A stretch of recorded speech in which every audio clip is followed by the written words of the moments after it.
Well, I've gotten enough positive insights or reviews or opinions about the Santa Muerte deck on my Instagram page, which I'll share the name of in the comments, and the Facebook page, which I'll also make sure you have access to, that I decided to use it again today. And sometimes I really, really get a lot of strong feelings when I see this deck, because it does follow in the tradition of the Rider-Waite deck, where the minor arcana have very artistic depictions and haven't just been left in the pip style, but they take on a life of their own. They don't just substitute the skeletons for people in the same scenes as some decks do that follow and want to emulate the the Rider-Waite deck. So I enjoy this one quite a bit and hope that you do as well. And of course, we'll feature other decks we have before, and we will again. But in any case, today we have an interesting layout because this pertains entirely to cups. We've got the 7, the 4, and the 8 of cups.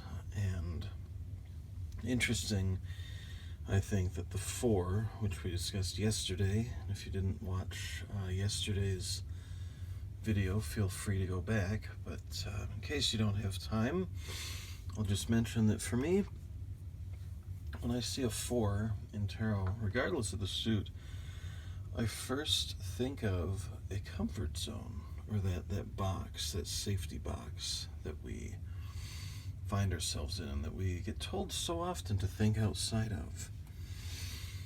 And we find that in the relationship category, the heart, or well, in modern playing cards, the hearts, but in tarot, the cups, we find that in the present. And he certainly looks uncomfortable, which seems odd for a 4, but does it?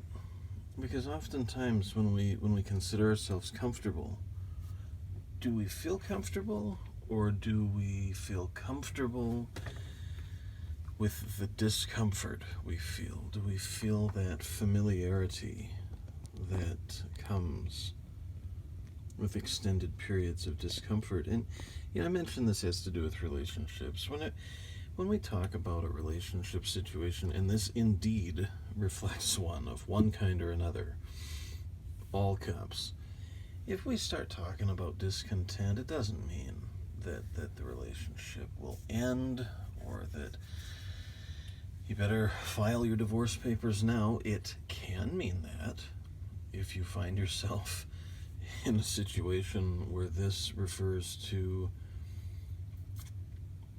a consistent pattern of abuse or infidelity or cruelty or non-support. I mean, it can. But like all things, we run across times and periods of time where it needs work.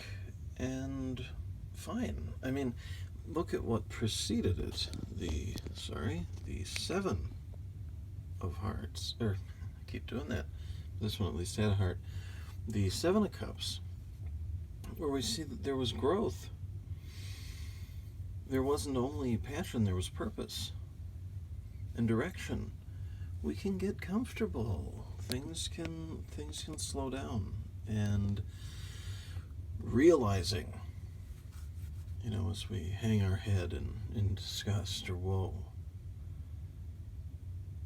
realizing that things need work, that makes a difference. That puts us on the track to fixing things, or to getting things moving in a better direction again. But of course, that requires moving forward. That requires sitting up, standing up, having a discussion with the other party, and deciding how to proceed. Does that other party feel the same way? Do they feel worse? Do they feel better? You have to take those things into consideration as well. And I think right now, I should remind everyone that, as I usually do when the subject of relationships comes up, it doesn't necessarily mean a romantic relationship. It can, it often does. But think of any other relationships. Maybe you see this spread and you think, I don't even have a relationship right now. Really? You don't have a relationship? Do you have friends? Do you have family? Do you interact with yourself? All of those fall into this category. Do you have a spiritual dimension? Whatever God or goddess or higher self, whatever, that may involve, do you have that at all? Because if you do, it falls within the category of relationship, just like all those other ones I mentioned. So this may not refer to a romantic relationship or a marriage that once was thriving, and now we find ourselves sort of stuck and wondering what next, and wondering where all the time went and what happened. This could mean a business relationship that once was flourishing, and now we need to figure out what happened so we can get back on track. Take a few minutes to pause and evaluate and inventory your relationships, and that one is special, especially the one with yourself. Does this, what we've discussed so far, does this apply to one of those or any number of those? Pay specific attention to the one involving yourself. As I've said time and again, if your relationship with yourself or any other aspect of your internal workings suffers, you will likely find a ripple effect and things further outside of yourself reflecting those. Regardless of what relationship or relationships you identify as relevant to this reading so far, add to that list the one with yourself. Does it reflect any or most of the qualities of the other relationship or relationships that you jotted down or that you took note of? If so, I urge you to start working on that internal one, because you have the most control over yourself. And when that begins to fall into place,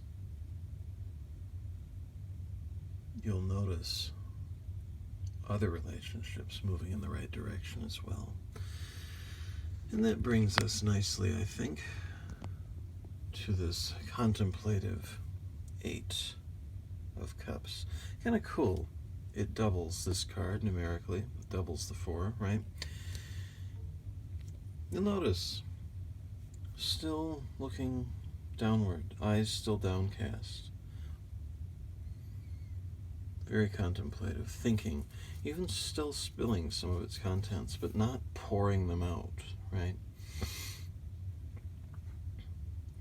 In the future, in order to better maintain the relationships, especially the one with yourself, reflect on, you notice how even though the eyes have been downcast, it faces this direction.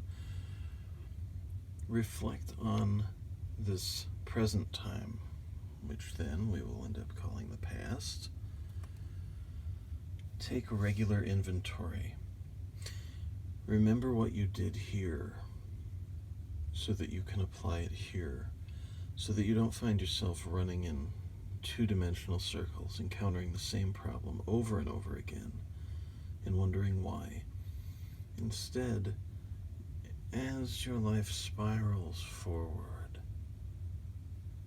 you'll encounter similar things, but you'll see them each and every time from a different vantage point than the last time. And you can reflect on what you've learned and apply it going forward. Think of the 4-point two-dimensional square versus the 8-point three-dimensional cube. Think of the different vantage point that gives you. It would not hurt at all to keep a journal, to keep some kind of record of what you've done, to work toward further progress, and periodically go over it, review it. You don't have to do it every day. You don't have to write in it every day. But keep a regular accounting of things. And learn from yourself and your past. You know that saying, if you don't learn from it, you'll repeat it. That applies to things more personal than your high school history class. It applies to your day-to-day life in the grand scheme of your life.